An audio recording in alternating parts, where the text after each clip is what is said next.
Well, one of the first book, in fact, that I ever read on spiritual direction, maybe you've read this one too, was Holy Listening by Margaret Guenther. I have read it. Wasn't the first, but or Guenther, Margaret Guenther. Is that? Well, they say I've been to a workshop with her, and it's Guenther. Okay, that's how. But you're probably right. You didn't catch that I was trying to make a joke by exaggerating the accent and trying to. No, sorry, I missed that. Yeah, you very quickly corrected me and said, "Well, I've actually spoken with this lady, so you sorry. don't know what you're talking about." Well, Margaret Guenther, good to know that you've actually confirmed that for me. I meant to say that I heard her introduced as Margaret Guenther. There you go. Well, that's probably as best a reason to call her that as any. Is that defensive enough? No. Well, that first book I read on spiritual direction that she wrote was called Holy Listening, a 1992 publication. And she says in the book, spiritual direction is not problem solving, nor is it therapy. Its intention is not to cure, but to accompany. Yes. I think that's a really good way to articulate it. Not to cure, but to accompany. Not cure, but care and accompaniment. Yeah. Yeah. That's a beautiful quotation. Thank you. Yeah. It goes back to, we're talking about what the spiritual director is.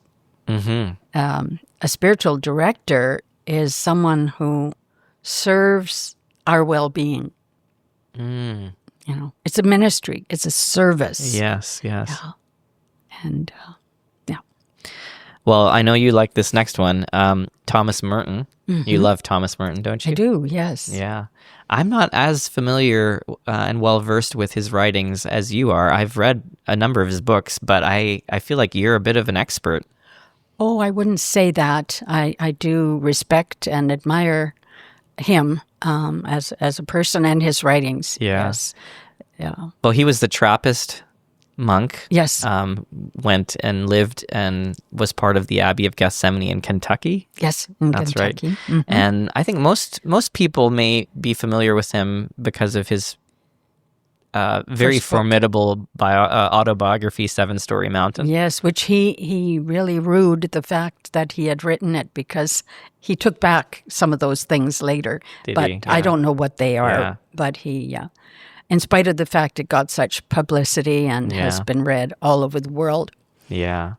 Well, I mean, I know this is not a book podcast, but Storey Mountain, one of my favorite passages in that, amongst many probably, is when he finally decides to go and tell, I can't remember who he decides to go and tell, that he wants to enter into the monastic life.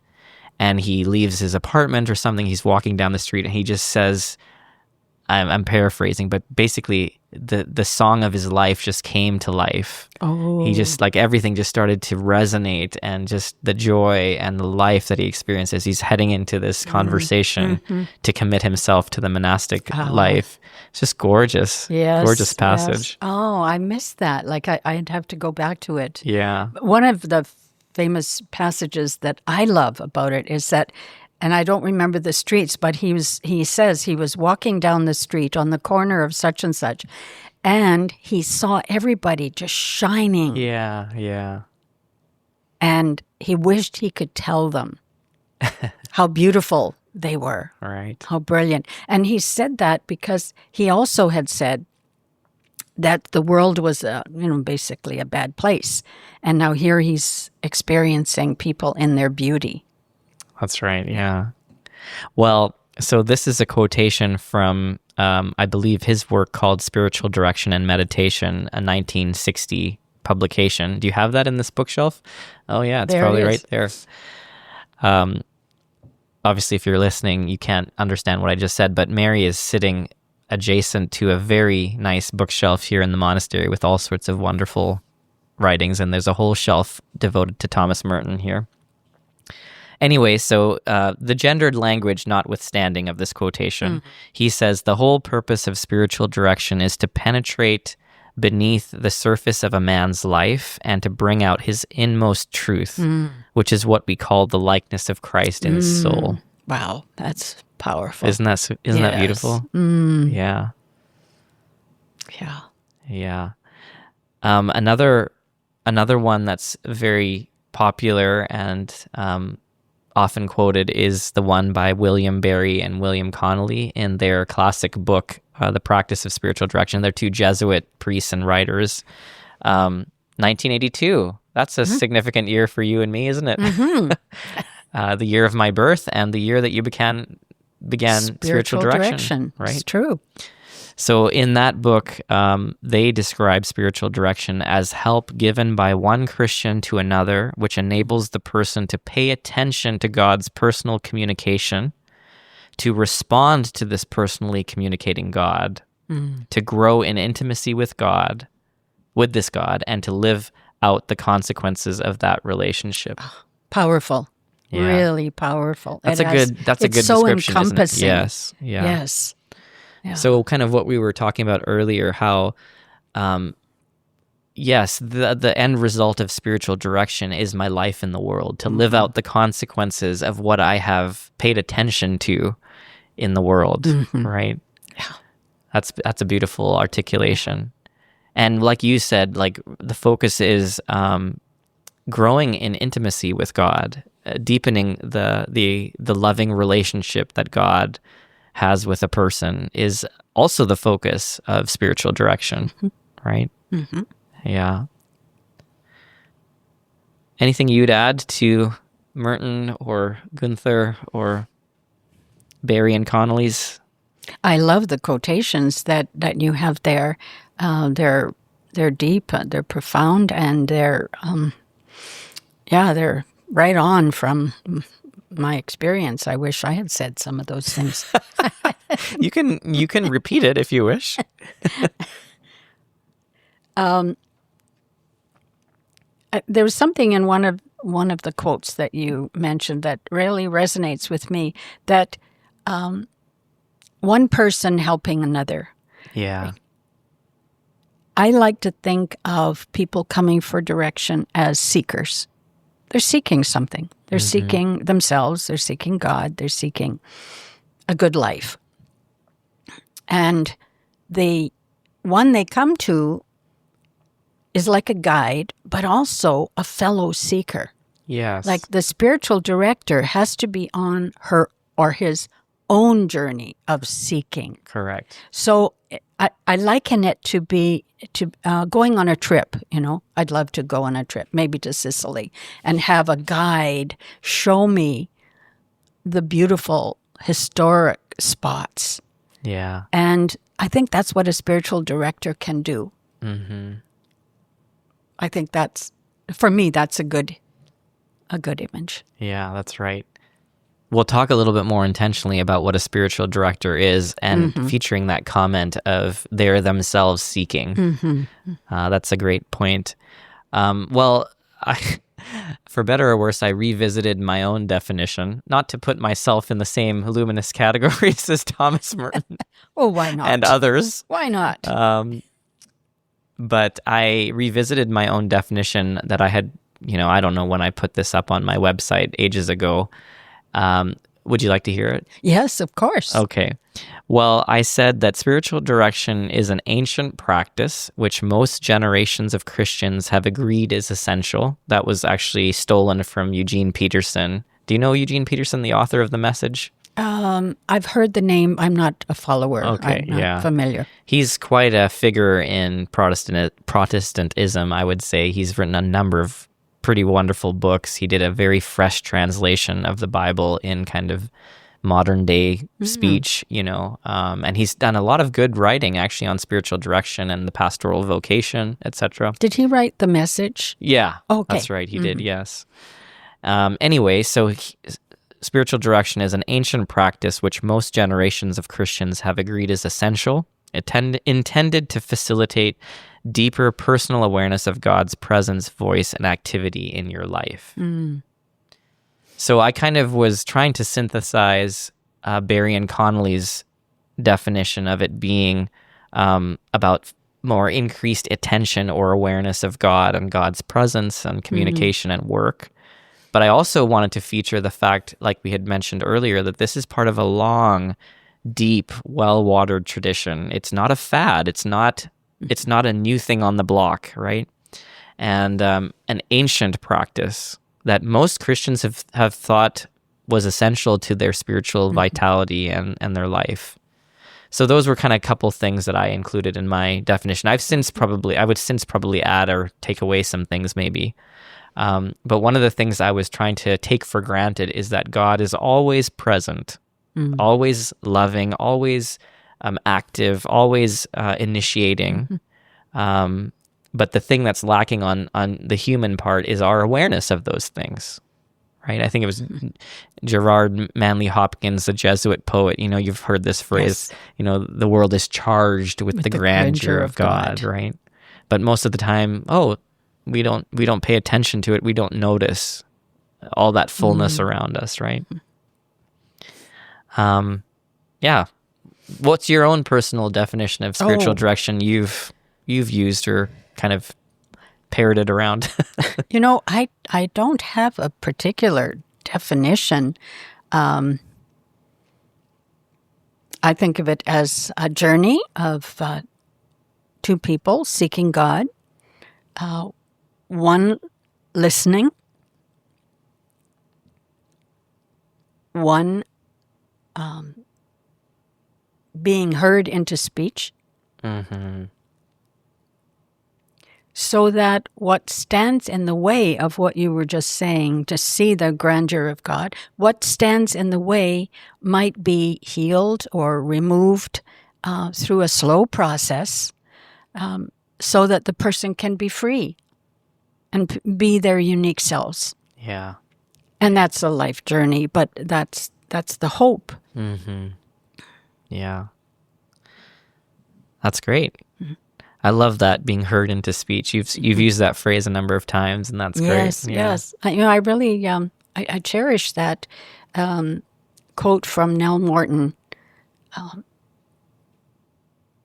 because in my own experience, I need to be heard into speech. I need someone I need somebody to show that they're listening before I can say what's on my heart and mind. So I know from that my own experience that's what people come for direction. Yeah, that's right. Need and experience, hopefully, more times than not. Yeah.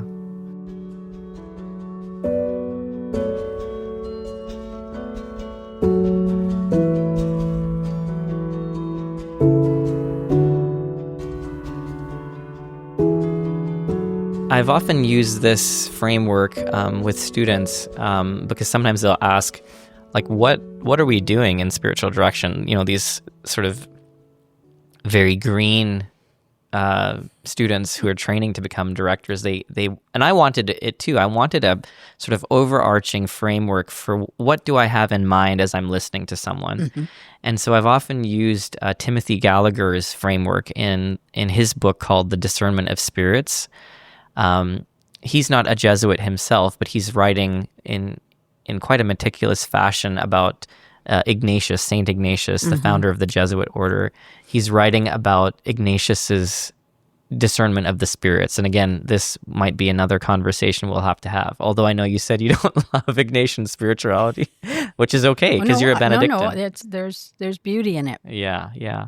But in that book, Timothy Gallagher says that basically discernment is about helping someone notice or come to an awareness of something, helping them, second, to understand the significance of that thing, and then third, helping them to respond to that thing. Like that's what discernment involves: noticing, understanding, and response. Perfect. Yeah, and I've often felt that is a part of what we're trying to do in spiritual direction. We are trying to help people notice things, understand their spiritual significance, and then figure out how they wish to respond.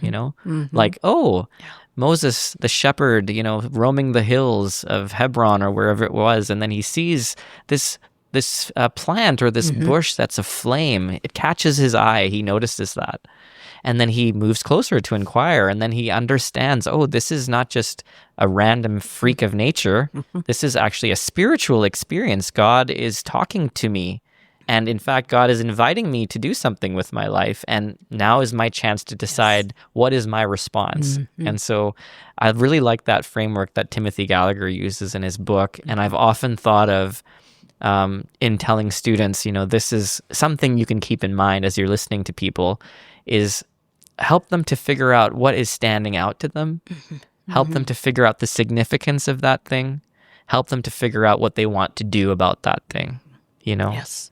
That's what I meant by the direction. What do you want to do with what you now know? Yeah, that's great. And it also speaks of this is a slowed down process. Yeah. I remember a directee coming to share with me what had happened in the last month. And he was quite excited. Things were looking really well.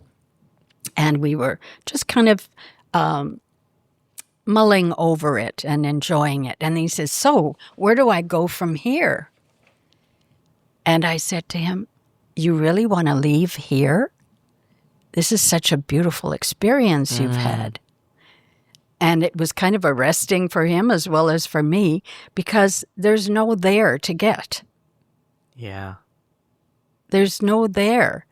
It's what's happening in the present moment and where it's going to take you eventually. But spiritual direction isn't just solving problems, Correct. as we've been saying. Yeah. It's about savoring the moments that we have noticed, yes, and that we're enjoying, or that we're, living, and then seeing, where will that take me? The reason I'm laughing is because I'm thinking of, you would have been a great spiritual director to the disciples on the Mount of Transfiguration, when Peter is like, I think we should make some tents and kind of monumentalize this experience, and let's do something practical with this wonderful experience of God we're having, and you would be, they're saying, well, let's just savor the fact that the creator of the universe is speaking to you, or speaking to his son here. What was that like, Peter? Hey, John, what did you hear? That's right, yeah. Yeah. What does that feel like? That's right. James, this is a totally terrifying experience, isn't it? Isn't it? Yeah. What do you want to say to Jesus? What do you want to say to Moses? That's right, yeah. Or Elijah? I love that. Well, staying with that just came back to my mind. Staying with is a very important phrase in spiritual. Let's just stay with that and see what emerges. Yes, and I think that speaks to your point of how can you do that if you are in a rush? You have to have a slower, more patient, I would say more loving approach to really be able to pay attention. Yeah. And to understand and to discern your response, right? It takes time. Yes. And there's no agenda in spiritual direction, really. And that was a gift to me, to be a spiritual director and not to have an agenda for the person. I really did not. You mean, what do you mean when you say not having an agenda? I don't know where this is going to go this hour with you. Yes. I don't have any predetermined questions or things to say. Let's just be and see what comes up. Yes. I had a sense at times that a couple of directees would say, imply that there was something to get to. And there is no agenda. Yes. It's whatever unfolds in that period of time. Yes. I love that. And I think that's true because we may have in mind things that would be wonderful. It'd be so wonderful if they, for example, had a more positive self-image of themselves, or a positive image of God, or, found more joy and relish in prayer or something like that.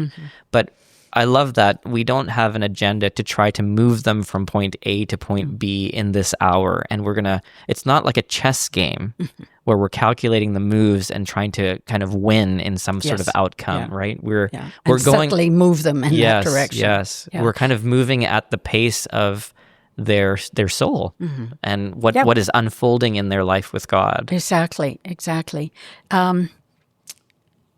Whenever there is something unfolding that's of grace, it's important to encourage and celebrate that. Yes. Yeah. And not to miss it. I've done plenty of missing those moments, but to say, that's a wonderful experience. What say more about that. Yeah. And celebrate it, because they may not have noticed how great it was and what a gift or what a grace it was. Mm-hmm.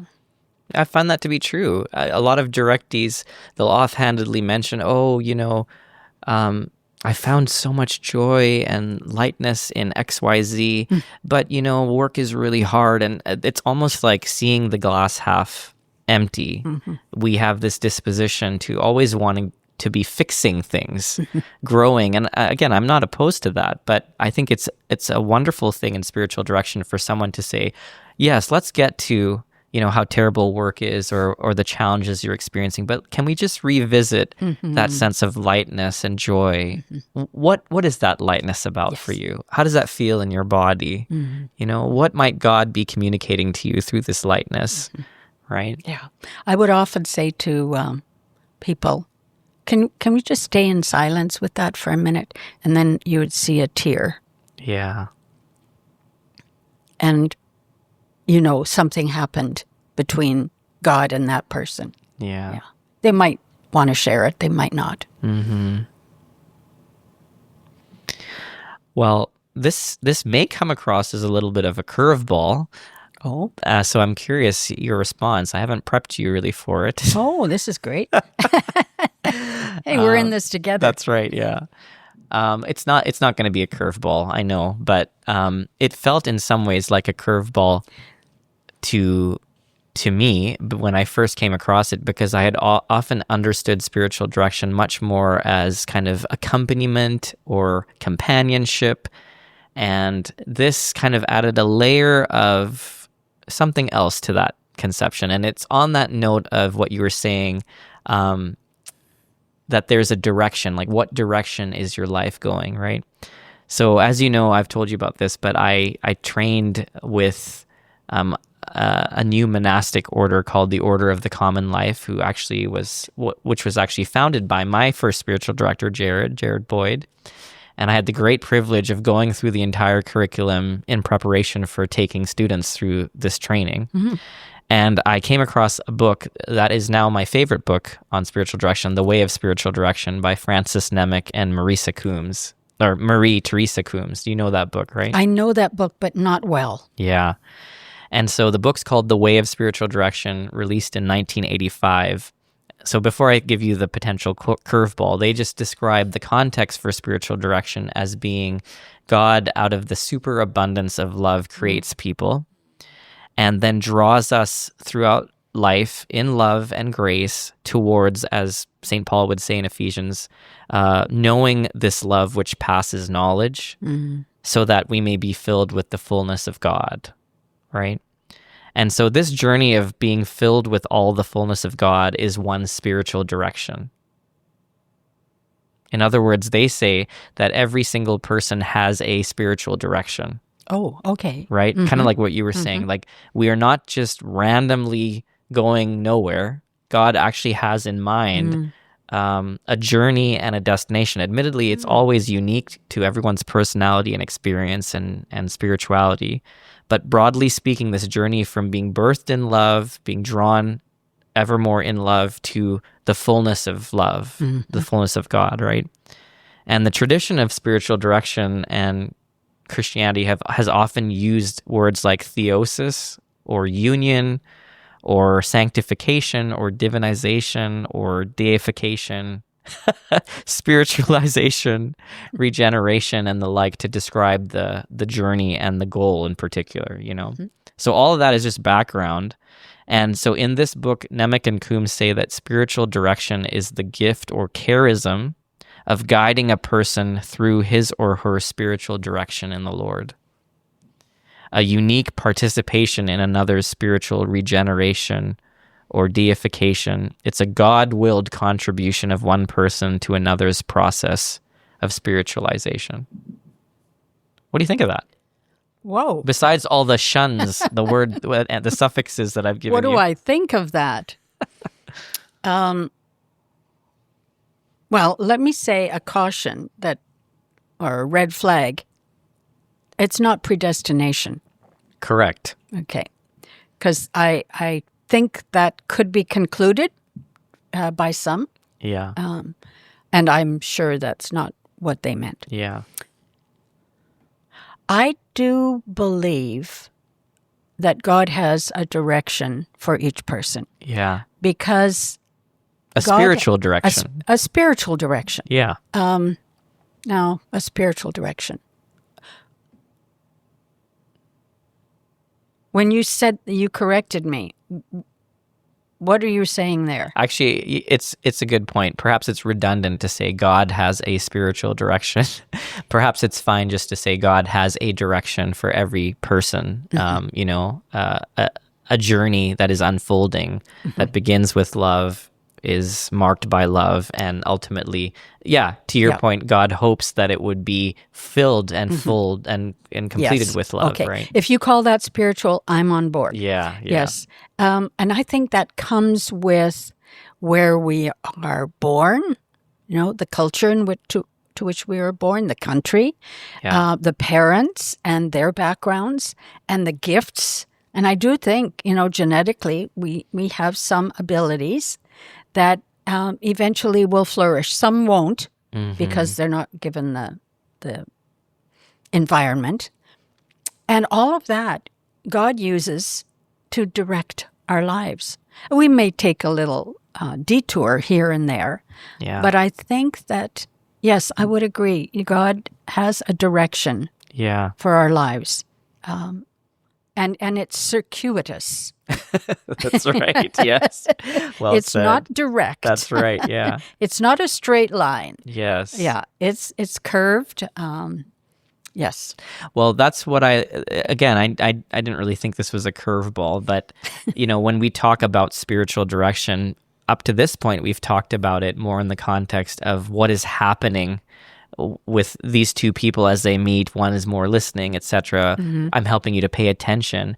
But I really like Nemeck and Coombs' emphasis that every person has a spiritual direction.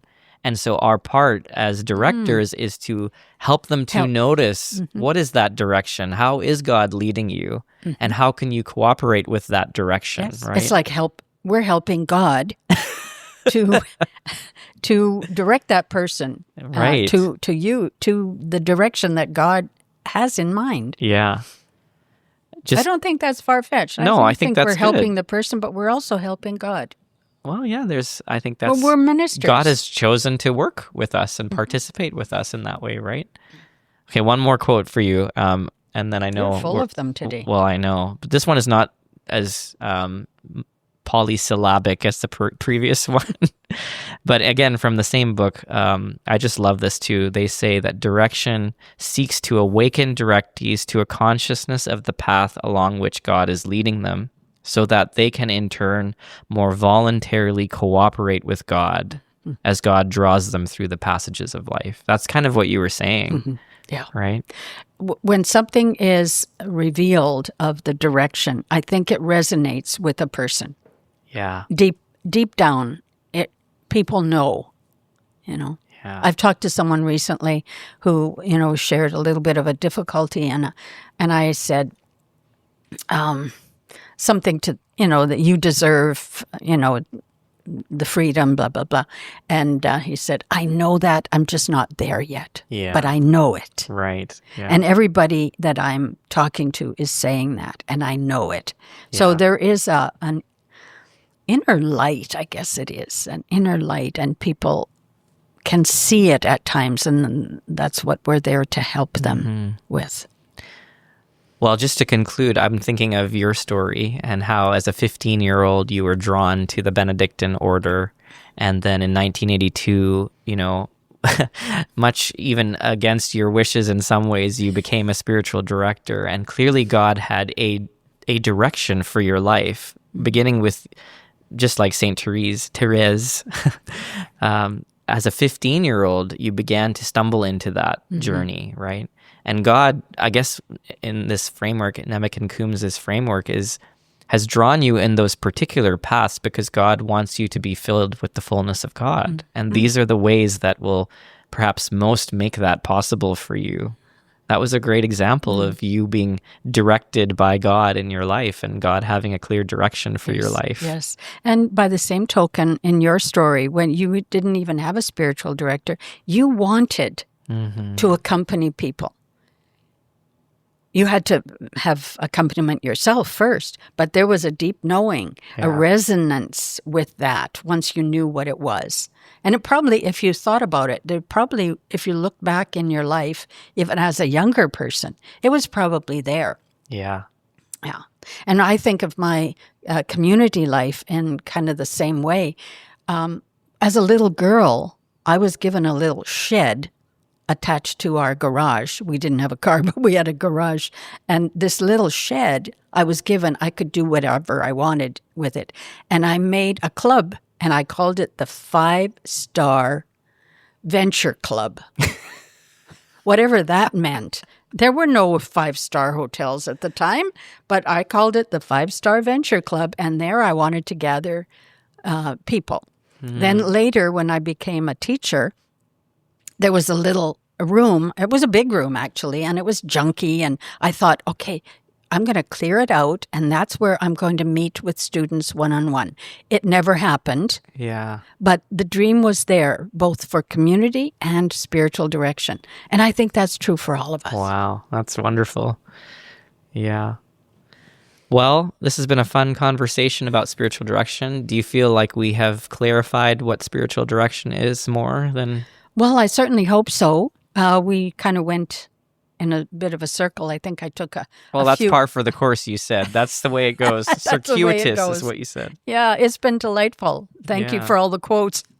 Yeah, that's right. No, thank you for the conversation. It's. I hope it's been helpful for others. Yeah, it's been lovely too. for me. Well, thank you. It's always good to talk with you, and till next time. Till next time.